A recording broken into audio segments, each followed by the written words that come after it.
here we are again. Massive welcome, everybody. For those of you tuning in live, this is the second of 3 amazing live streams we're going to be bringing you today. My name's Simon Lindstead. I'm the host and founder of the InfoSec Live community. And what a lineup we've got for you today. We've already had on Joseph Joe Kroll, who gave us lots of insight into different areas, including AppSec, staff problems, recruitment. It was a real deep dive, lots of engagement for the audience and a lot of fun. 2 more amazing guests lined up, 2 more awesome learning opportunities for you all as well. And before we move on to the actual guests coming on, a bit about the InfoSec Live community for anyone there watching who doesn't know who we are. We're a community of 3,000 cyber professionals, all sharing best ideas and practice in the world's first dedicated security social network, founded in June last year. And this show has been created to help further the sharing of best ideas and practice with our industry leaders and beyond. So our community is free and offers tons of support to all of our members. And that is only possible thanks to the support of our sponsor today, Bramfit Technology Labs. So before we bring our next guest on, a bit about our sponsor, Bramfit. Bramfit are an international cybersecurity consultancy that leads the way in innovation and cyber resilience. Their entire team is owned and managed, works on a linear structure, drawing expertise from the military, government, finance, and technology sectors, together providing support and collaboration to those who protect company assets and sensitive data. They lead in technical cybersecurity consultancy, focused on embedding a culture of security with its clients and, of course, their organizations. And through research, education, and execution, Bramfit can help to protect your systems and reputation. And as the CEO, Lewis Bramfit, says, if you're a CISO suffering from Big Four fatigue, reach out to Bramfit today to see how they can help. I'll drop the link to them in the comments below, but let's move swiftly on with what is a super exciting guest. Edward Liebig is a highly experienced and internationally recognized information technology security leader with 4 decades in IT and 3 decades in IT and security. He establishes cybersecurity programs and IT/OT ops, utilizing threat metrics and risk profiles to strategize IT and cybersecurity solutions.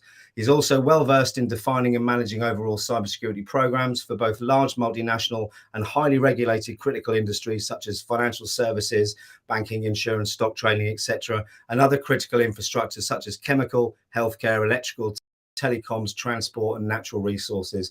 And let's not forget government, federal border protection infrastructure, and DoD systems. I could go on all day with this guy's history. It's absolutely amazing. But rather than me doing him a disservice, I'm going to bring him on. Edward, I see you got your camera working.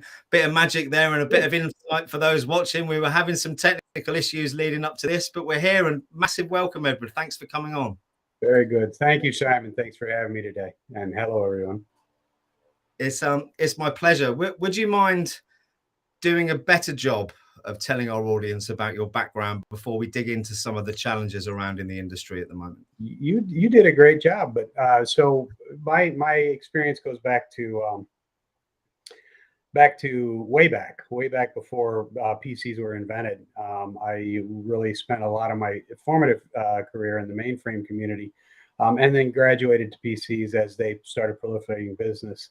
I was a CIO before CIO was a term. They called us MIS back then, Manager of Information Systems. That's what led me to the Navy. And that's where I got my security spin, was working with the systems in the Navy. Got out from there, went into consulting for some consulting firms, then went in-house as CISO for a very large insurance carrier. From there, I branched back out into consulting to a very large firm, CSC and Unisys, respectively, which led me to the communications industry, the chemical, the facilities, all the government contracts. That all came from my tenure at both CSC and Unisys.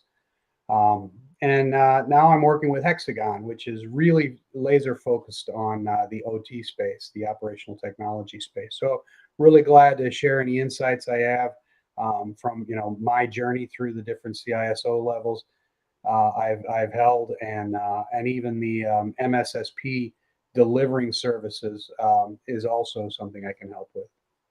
There's so many areas there that we're going to dig into today. And one big part of what we do on these live streams is that the audience get engaged quite a lot, Edward. And the last one we had a couple of hours ago with Joseph, we were inundated with questions, which was awesome and really made it interactive. And I just want to jump into the chat quickly before we move on, just to say a quick thank you to everyone in there, especially Viswar, Carey, Paul Cummings again, Jess. I don't get to see all the names, but all of you, massive, massive thank you. And Paul Cummings, ex-Navy himself, hashtag, what was it? Navy something I saw there, Paul. Let me just see what your shout out. Navy Life, I saw that. There we go. Hashtag Navy Life. So, I mean, this series has been an absolute eye-opener for me in relation to what you see at the show. So RSA this year and InfoSec Europe, I've had this conversation with every CISO and every leader I've had on here. The messaging coming at these events doesn't tend to lend itself to solutions being solved, problems being solved. I'm not going to make any further comments and not to sway your direction on that. But do you think the marketing piece in the industry, the money that's pushed towards the buzzwords like zero trust, shift left, or whatever else it is this week, do you think that's helping or hindering, Edward? I find it aggravating, because what happens is the executive leadership catches a buzzword and says, "Oh, we need some of that." You know, it was almost in the early days of security. "Oh, security, we got to get some of that," and it's a statement with no meat. So right now, zero trust. If you look at zero trust, it's a rehashed. It's rehashed from what used to be, and used to be is really only a few years old. Microsegmentation. That was the big word, microsegmentation. Well, microsegmentation and zero trust, really kind of the same thing, guys. So really, I think the marketing hype is blinding us to really addressing the challenge. What needs to be done, why, and how are we going to get it done? And really, it comes down to that without all the buzzwords. Yeah, absolutely. I don't think the acronyms or the buzzwords help. It was very similar in financial services, you know, lots of complex terminologies that lots of people like to spout off to sound very important and educated. And I think there's a little bit of that in this industry. Jumping back in the stream again, it's not just Paul who was in the Navy. Carey was as well. Carey was a Navy corpsman. Had no idea, Carey. Thank you for letting us know that. Yeah, brilliant. Yeah, absolutely.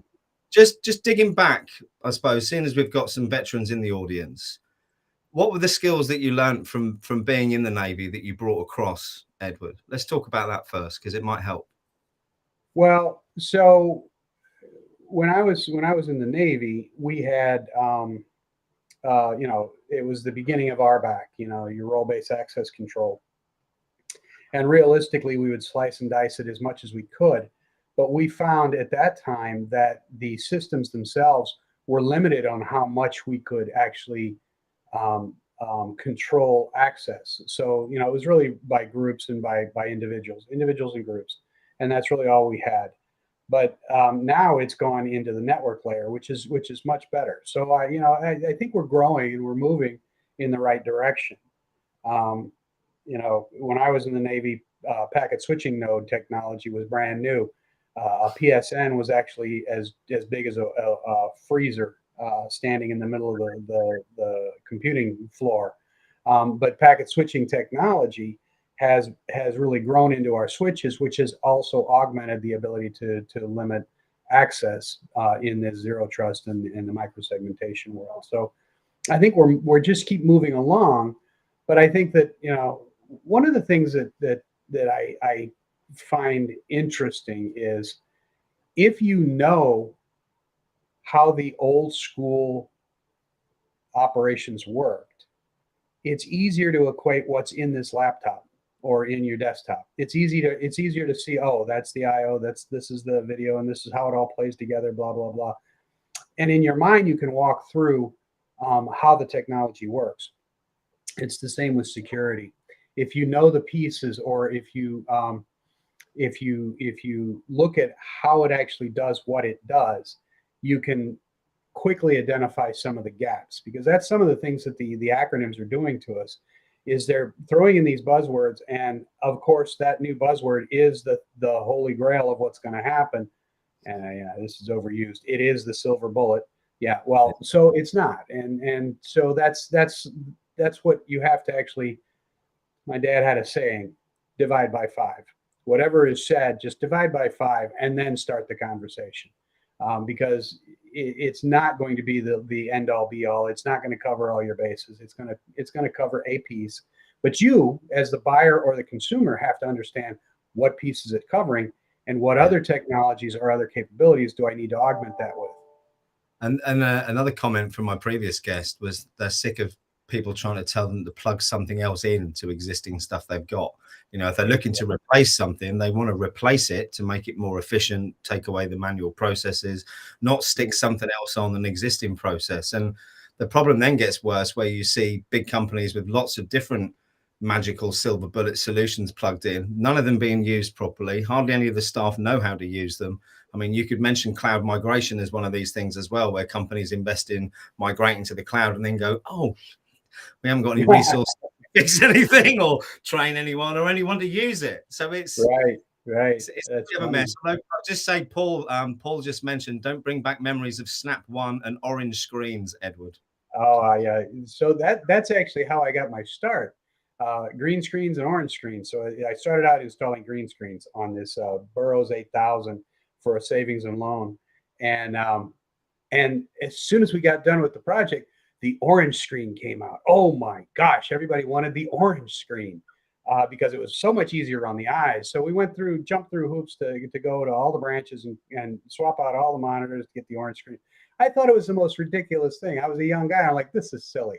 To change the color, really? But you did. But we did it, yeah. Yeah, no, absolutely. Yeah, so here's another thing on that same thread about plugging something else in. What I've found is a good CISO will look holistically at the organization, especially in very large, convoluted organizations where you have different departments and different purchasing powers. You're going to have tools lying around there. You need to do a rationalization. What do we already own? Because a lot of times the buzzword will get somebody to buy something and they'll use it for the key feature that hit their ear, and they said, I need that. And they plug it in and they do that. But it does all of this. And so if you look at the portfolio of what you already own, a lot of times you can get a strategic upgrade just by rationalizing what's already there and really tuning it to use it. I think I completely agree, and I think most people move away from that and look for something else to replace it, and that's indicative of our society, though, isn't it? We don't fix anything anymore; we just buy a new one. Which, if you get me started on that one for years about manufacturers making things that break in 3 years when warranties run out, but we won't talk about that today. Another big area that we always kind of stumble into is the recruitment space, and whether it's easier perhaps for those who've got experience to find those roles, but for those who, like myself a couple of years ago, was pivoting from another industry or transitioning from the military, or indeed just finished their degree and looking for work, it's a minefield out there. And I've brought this up with everyone who's come on with regards to the boot camps that promise the world but deliver zero. The pre-recorded video training you can pay $5,000 for that doesn't do you any favors. And again, it's back to the whole marketing piece and where everything's been driven by budgets. Do you see a solution to the so-called perceived skills gap that we've got in the industry at the moment? Yeah, I think that it's almost self-inflicted. There's culpability on both sides, the applicant and the hiring firm. I think that we're kind of shooting our foot off by how we write our role requisitions, our job and performance requisitions. What are the requirements?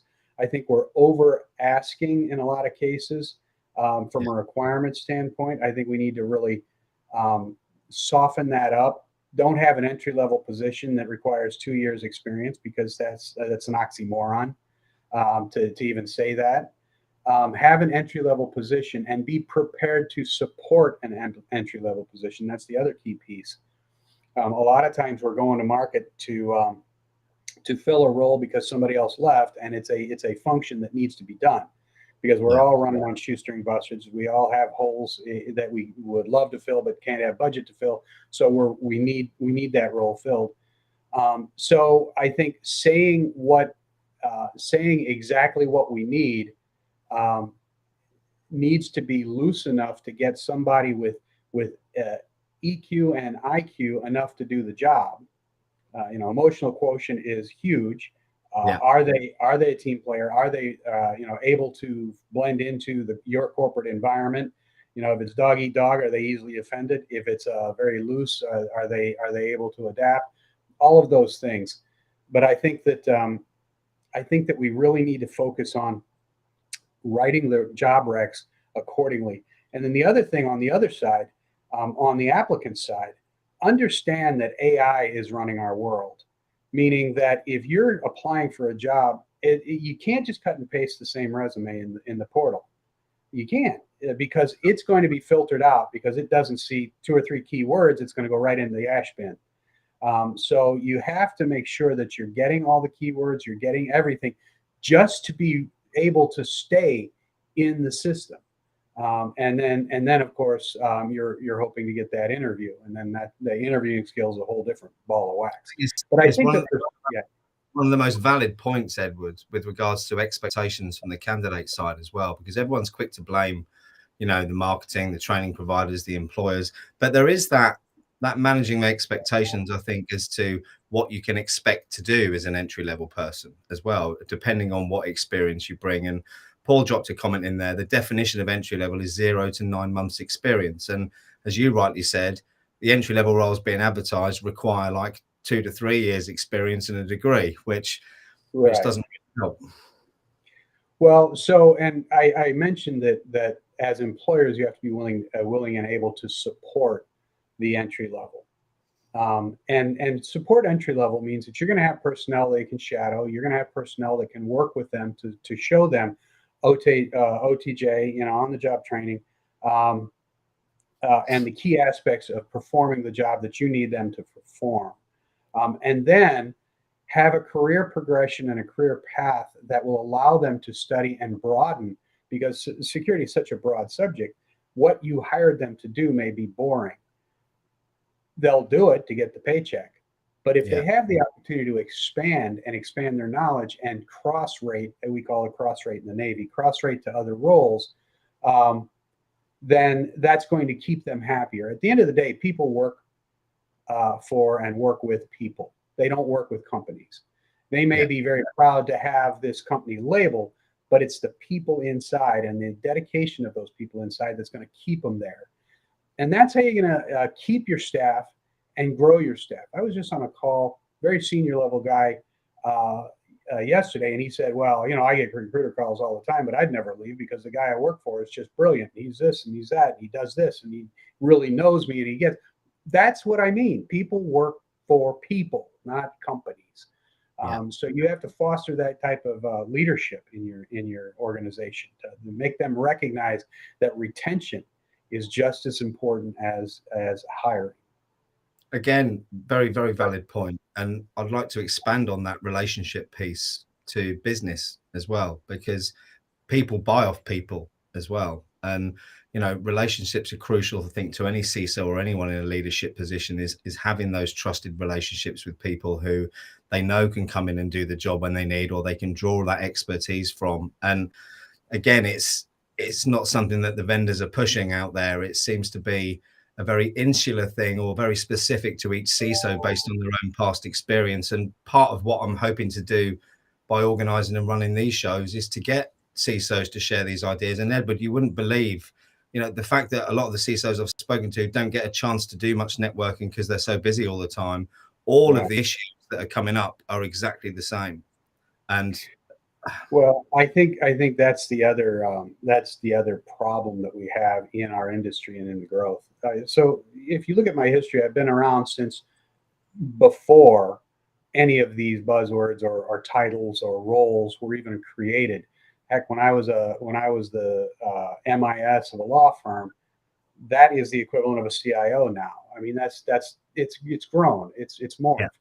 And the CISO, when I was a CISO, the first iteration of CISOs was router jockeys and switch jockeys, the guys who knew, how the firewalls work. They were now, boom, you're the CISO. That's really not what it's been. So if you've got a role that's being advertised for a CISO and it's got the we want somebody who'll roll their sleeves up and be an active participant. That's not a CISO. It's not. You can't be a strategist if you're a doer. You've got to have a team. You've got to have the budget. You got to. Yeah. I saw a meme. It was funny. The forest fires in California, and there's this huge forest fire, and there's this lady with a bucket of water, and she throws it off the balcony. The window. Yeah, I saw it today. It's the CISO without a budget. I was like, it's brilliant. I saw that. It was on LinkedIn today. It was very funny. There's loads of people jumping in the chat. Let's go to Paul first, because Paul's made a good point. Fact, I'm ready to retire. I've got no issue having an entry-level understudy to mold, and the same can be said throughout all organizations. I think this industry is the only one I've ever come across where there's so many people in the leadership space willing to give back and help. It's just, I suppose, at a company level for the company to encourage that to happen, because as you rightly said a few moments ago, companies become victims of their own success, where they're constantly looking to have to fill roles with competent people who can hit the ground running because of the contracts they keep winning. And until that changes, it gets difficult, doesn't it? I agree. Absolutely agree. And I think that's a great way to address the challenge is mentoring.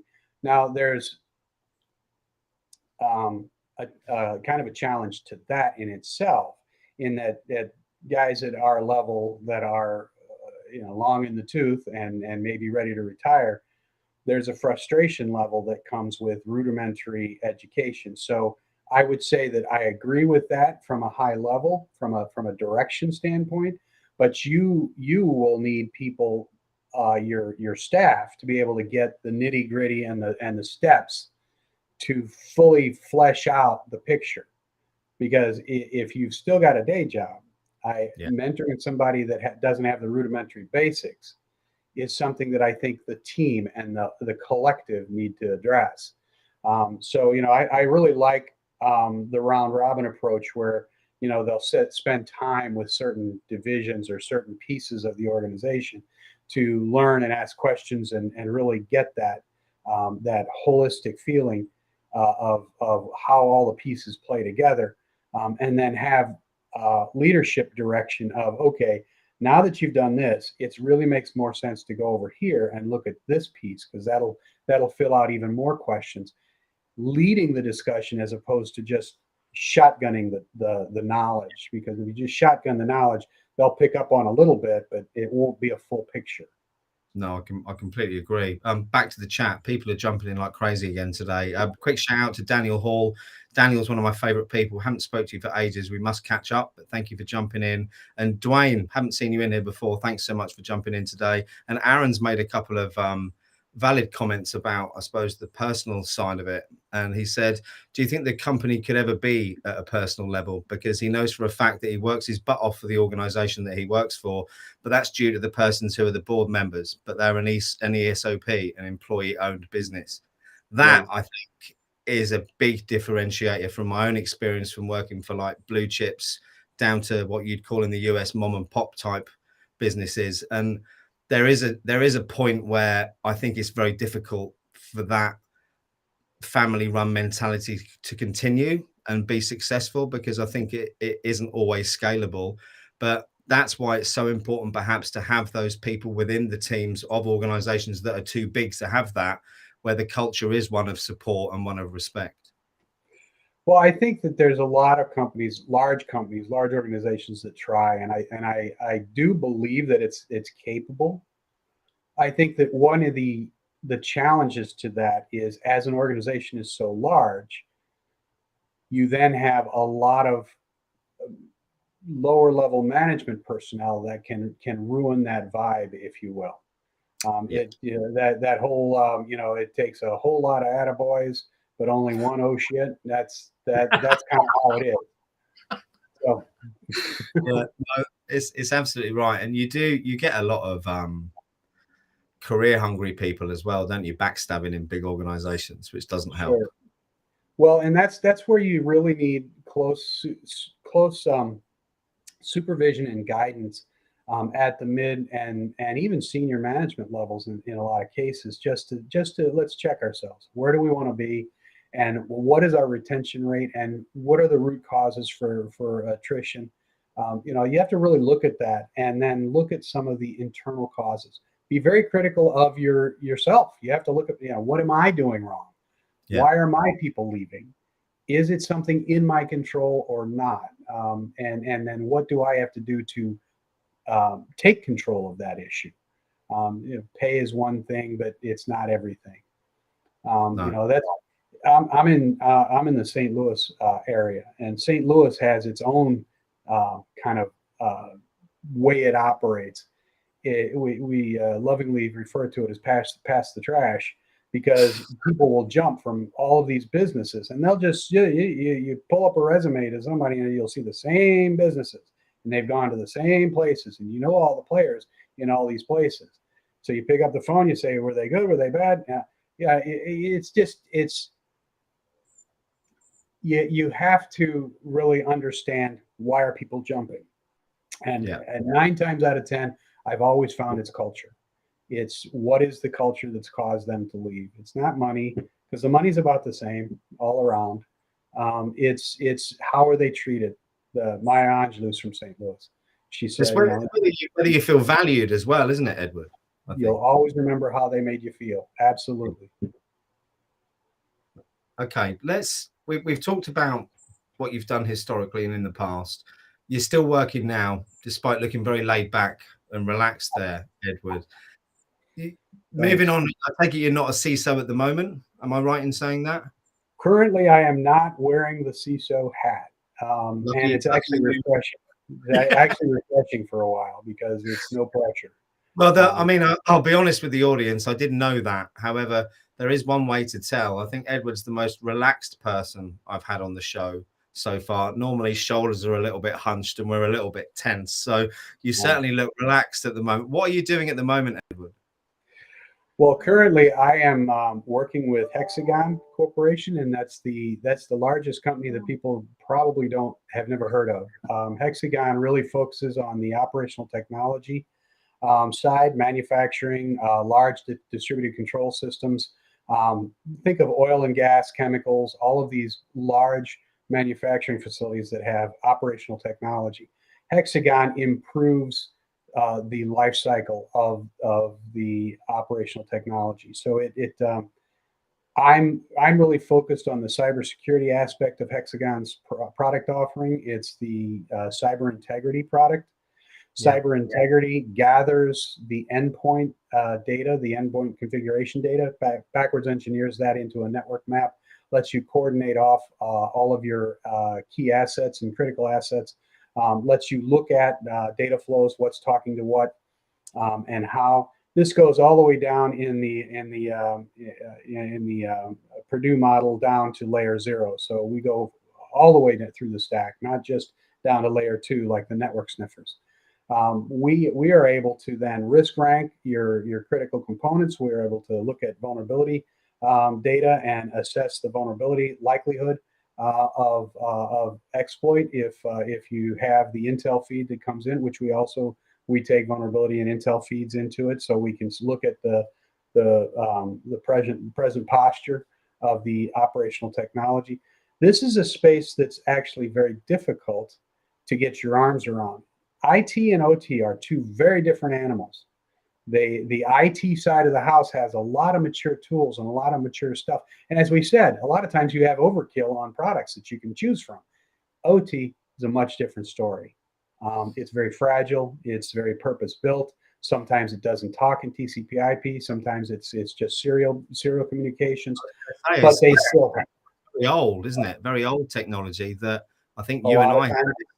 You and I had this discussion, I think, when we were off camera the first time we spoke, about one of the concerns I've got in the industry is a lot of the people who know how to use and secure this old technology are going to be retiring over the next 5 to 10 years.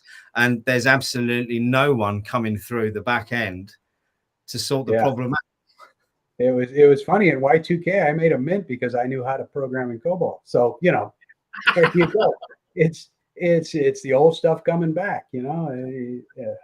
So that's what I'm doing now. I'm working with Hexagon to look for other products and partners to augment our superior capability with things that make sense, so that we can really well round the security and the cybersecurity for operational technology, because that's the battlefield, folks. That's what's going to really matter.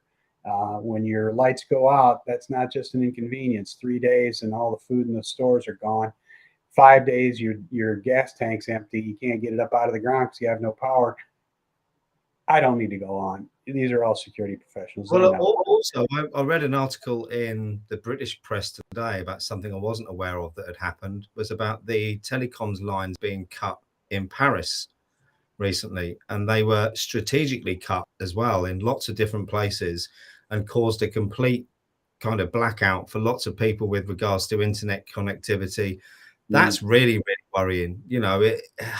It's okay securing different plants, but when you've got networks of cables that stretch under everything around everywhere, all it takes is for someone to get a map of that and know where the critical points are to start doing real damage. And it's a worry, Edward, really.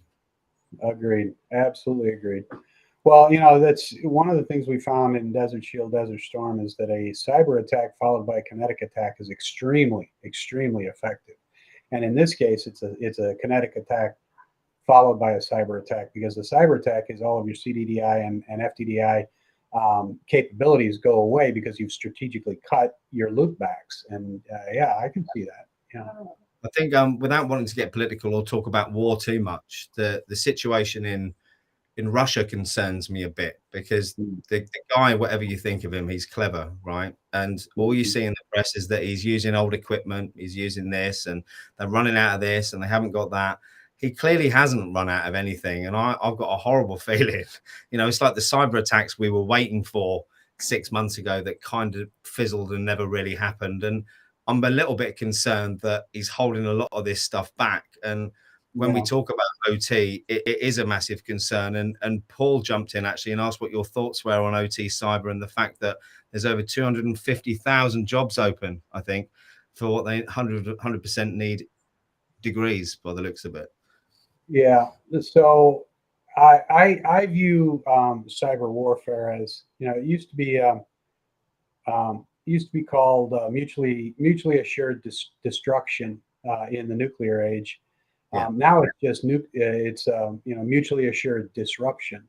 I think that any cyber attack on infrastructure is going to be met with the like, and I do believe that we have a capability down in Georgia that is just ready and waiting to push buttons.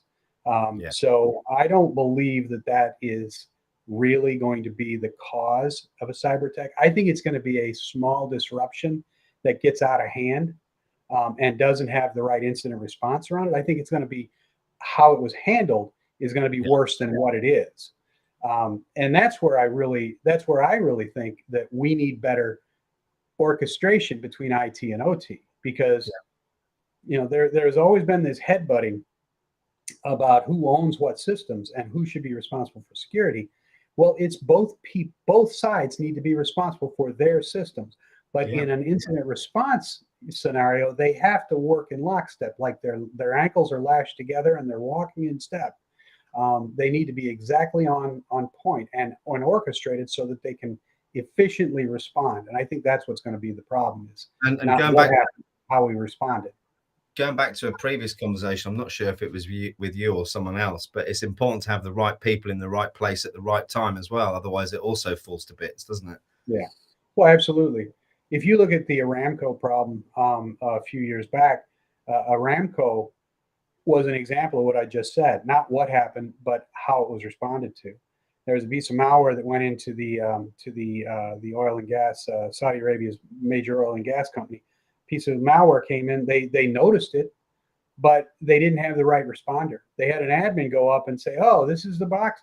Well, let me cycle that box." So he did, and then a logic bomb went off and it destroyed everything else. So had they known to respond properly or had a game plan of how to respond, it would have saved a lot of damage. Yeah, absolutely. Let me pick up on something you said a little while ago about your role now. You mentioned about products and sifting your way through products to see who you could work with. I had someone on last week who said that they've done some research and there's 3,500 products in the cybersecurity market at the moment. So firstly, I expect it's a busy job for you. But the second comment would be, how many of them are aimed at OT? Well, and this is the cyber equivalent of the Me Too movement. You've got tons of them saying, "Oh, we do OT. Oh yeah, oh sure, you can put it. Well, you just put an agent on all the endpoints, and as soon as they say that, you're like, no, you don't. No, you're not really there. So there's a lot of marketing hype around OT. You've got to sift through that. Yeah, and again, this goes back to knowing how it works, to be able to divide by 5 to actually carry on the conversation. So you really need to just look at them, have them give them your presentation, poke holes in it, and say, okay, well, what about, and what if, and can you do something with doesn't speak in IP? All of those questions to see where they really play. And a lot of times those claims, there's one California-based company that's very high in the security space for network backbone. I won't mention their name, but they are notorious for acquiring a company, and the very next day, all their marketing literature says, "Oh, and we fully integrate to this, and we do this," and you know darn well it was because of that company they just bought yesterday, and you know they're not going to be integrated for 18 months. So let's see, let's wait and see. It must be hard for you trawling through products, as we call it here, sorting out the wheat from the chaff, I think is the terminology. And how do you even start? How does that process work? I try to make a logical connection on what we do and how we do what we do to see where could I take that? Where would I, from a buyer standpoint, want that capability to expand? And then I look for players in that expansion area to see, okay, I want to better train the IR teams. I want to make sure that the IR teams are orchestrated. To the point I just said earlier, who does that? How can I do that? So I'm speaking now with a company that does just that, to see if we can come into agreement on how to mechanically do this. So I look for where would I as a buyer want to, having sat in my CISO roles, where would I want to see it go? Yeah, I think that's important. I mean, the other point is, I suppose, around the learning or the education for those that are involved in the security. And there's been a massive change over the last few years, I suppose, an introduction of gamification into the training space. And I think lots of it's brilliant. I think there's some issues with it, especially around the ones that teach you to hack boxes, but not perhaps give you the relatable skills to get a job, which if the economies around the world do go tanking down, means that we've just armed tens of thousands of people to commit crimes. There's one. However, on a positive spin, there is a platform called Threatgen, which was created by a friend of mine, Clint Bedungan, who's OT, written books on it, in fact. And what the game is, it isn't a technical game, so you don't start spinning up lines of code and hacking boxes, but it gives you an overview. So one is an industrial complex, and it gives you an overview. So if you're blue team, you basically have to make sure you've established all your systems and controls, and you can follow different frameworks. And I've got a hope that Threatgen and other games like Threatgen, I'm not sponsored by them or anything, they will help people get a grasp of, I suppose, the bigger picture rather than the small picture that they're involved in. Do you think that would help? I think every bit helps. I like the gamification because it keeps people's attention. It's speaking the language of the millennial, so that's good. Yeah. It's always good to present in a fashion that's attractive to the consumer. Always like that. I do, however, caution in a lot of cases of being too generic or too game and not enough reality. Because going back in my history, when Visual J++ came out, I found that my developers were very good at dragging and dropping icons, but they had no clue on what it was actually doing when it got there. It's the sat nav argument, isn't it? Yeah, so you've got the underlying code. They have no idea how it works, but I can drag the icons over, and I can cobble together a good application. And look at it run. Hey, is it secure? I don't know. That's a really good point. Just going back to Paul's question earlier, I didn't pick up on the abbreviations, Paul, so I'll read it again. His previous question: do you buy into the idea that OT cyber needs electrical engineering degrees? He's saying that because he did OT on ships and didn't have one. Yeah, no. So this is the challenge that I was talking about. Who owns the systems? The owners of the systems need to be the engineers that work on whatever it's producing. So if it's an electrical distribution, if you're upstream and downstream on the electrical production, you probably do need an electrical engineering degree. Yeah. If you're using valves and switches to move liquids, chemicals, and water, let's say. Water, you may not need the hydrodynamic engineer degrees per se to actually run the systems. But in chemicals, you actually need to know what is the process behind that. Yeah. So you would need a chemical degree in that. So that's why the ownership is so critical in these organizations. If I've got a chemical plant and I have controllers controlling the process, those engineers need to be intimately familiar with what is the process, what is it doing, what are the temperatures necessary, what is the RPMs of the centrifuge, what does that need to be, what's the harmonics have to be. They need to be intimate with that.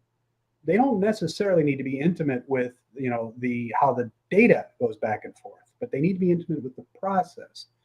And that's how you're actually going to find a cyber attack in OT, is through the process. Because a lot of times a cyber attack in OT manifests itself as if it's a system failure or a process breakdown. Then you need the engineer who knows the system that says, you know what, this value was tweaked. It really needs to be in this range, and it exceeded that range, and that's maybe a cyber attack. That needs to feed back to who sees the bits and bytes going back and forth to say, that's the change. Let's go track that down. That's why they have to be married together and walking side by side and knowing exactly what each other information has at any given moment to be able to respond efficiently. To the question, do you need the degrees? It depends. It depends on what the job role is. And if you have on-the-job training. I went to a very small college in Missouri for a lot of my undergrad work that ran their own power plant. And their engineering program actually sat in that power plant and learned on the job on how to do everything they did through their degree program. So if you've got, again, a setup where you can afford to do on-the-job training and train people from entry level, by all means, go for it. Look for EQ and IQ first, then look for the degrees. What about, let's stick on OT opportunities, because I keep getting drawn back to the figure that Paul dropped in, about 250,000 jobs in OT. So for people who are pivoting, or should I say, give me an example of people who'd be good going into that space. Is there a certain mindset, certain mentality that's different to the other space, or common ground? Yeah, I would say somebody who's very mechanically inclined, somebody that can, that likes to understand the physical aspects of the manufacturing process, the physical aspects of what the OT is looking after. That's what's going to have to click with the person that goes into this, so that they understand, the objective, because objective meaning the objective of the attacker, the objective of the OT systems. It's a different mindset. So if you talk to anybody who's been in IT cyber, the first thing they'll say is, well, you exfiltrate data, you got privacy issues, blah, blah, blah. Yeah, oh, good. None of that matters to OT. What really matters is things don't go kaboom and things don't kill people. That's what really matters. It's a little bit more important, really, isn't it? Yeah, a little bit more important there. So you really have to have a mindset that's interested in looking at the manufacturing process in general. Then look at how do the controllers work. It really is. It's kind of backwards, but that's what I would suggest. Yeah, Dwayne's just made a great comment actually. In his observation, engineers are good at identifying the safe range for OT devices, except they assume others are smart enough too. Just asking how can we prevent out of range accidents pays dividends. Good comment. Yeah. Well, I see that somebody just said back to the electrical engineer degrees. I fully understand you've done that on the ship, but the Navy taught you as you went. They had the mechanism to do that. That's what the whole rank structure is about. You go in as a seaman recruit, and you get by the time you're chief, you've seen every level of job. So I understand that is set up in the Navy, but it's not necessarily set up in commercial. And Well, that's from and that's everything you've said, Edward, it needs to be. And I agree. all the successful CISOs I've spoken to over the past few weeks all said the same about staff rotation through different roles as well, which I think, again, most of the people I've spoken to the last few weeks are ex-military, which probably speaks volumes. But again, giving your whole team the variety of doing something different for a start will help with retention, but also giving people an overview in each area, it helps massively, doesn't it, from an awareness point of view? Absolutely.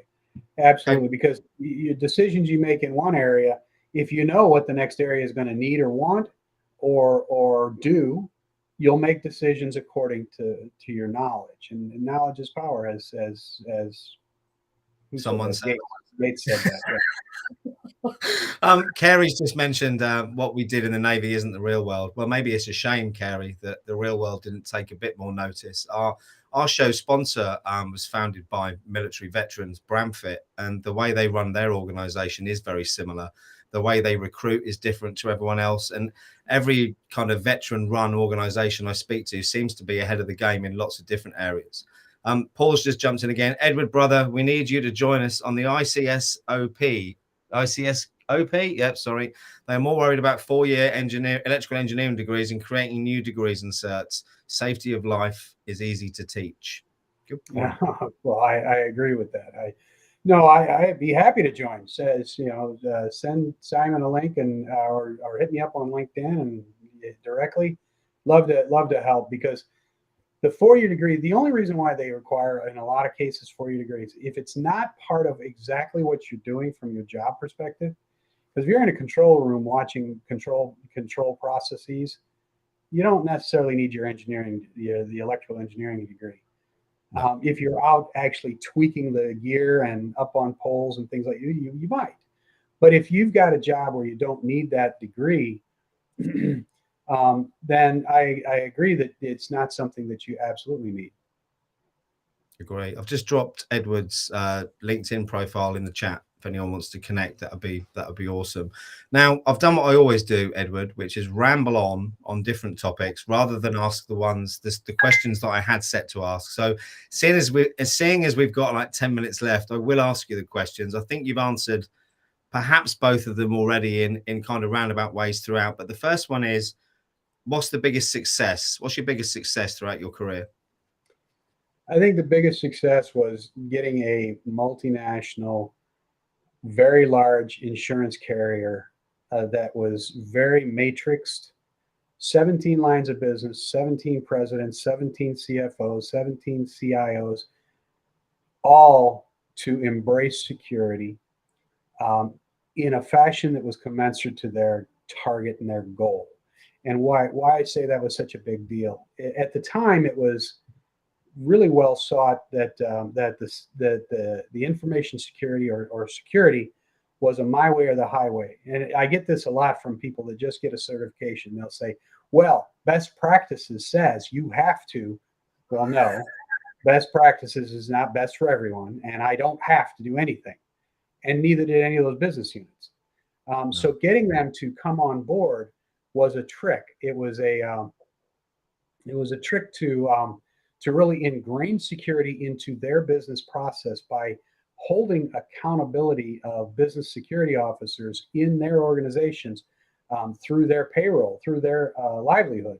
Make it hit their wallet if they failed on security, and then give them choices. Don't say it's my way or the highway. Say, okay, for a level of security that's acceptable, here's the minimum you can do, and it costs the least, and it's the least painful. But if you choose that, you've got 6 months to plan to get to the next level. And then you've got a year to plan to get to the next level and budget for and account for. By giving those choices, I was able to get some business units to go, you know what, we'll just go all secure right all off the bat. Other businesses, you'll say, well, no, I've got objectives that I've got to meet, so I'll go through the steps. But it was a pill they could swallow, and that I could follow up on. So that was I think my biggest success. Do you know what? I think, as Aaron said, I've brought the comment up. That is a heck of an achievement. And in fact, I like to herding cats, perhaps. Goldfish. It's three-dimensional. Even better. Yeah, even better. Paul's mentioned another comment. Right, I was driving, he said, so couldn't finish with critical infrastructure. But critical infrastructure can build skill bridges for apprenticeships for folks who have industrial mindsets to curve the 250K roles. Another good point, Paul. Thank you. I agree with that. Absolutely. Good I think Paul and Edward, you need to connect afterwards. Paul runs the whole Cyberhuman initiative, which I'm on the advisory board for, from a sales and marketing perspective. Clearly not a technical one, but Paul and I are very good friends. He's a top guy, and I thoroughly recommend you connecting with him, Edward. Awesome. Last question then. All right. Biggest challenge? My biggest challenges have always been cultural. Always. And I mentioned it before, but if you don't have a culture that is collaborative, that is rewarding, then you're not going to survive, nor will your people. You're going to lose people right and left because of the culture, and it's not something that you can fix on your own. The whole organization has to fix. Yeah. That I think has always been my biggest challenge. And do you know what? I think it still remains everyone's biggest challenge to this date as well, Edward. I suppose my take on it would be burnout is a big issue, and one that's going to become more and more of an issue. One, in fact, that became very relevant to me this week. So I've gone from spending loads of time with my family and not working very much to back to work doing something I absolutely love.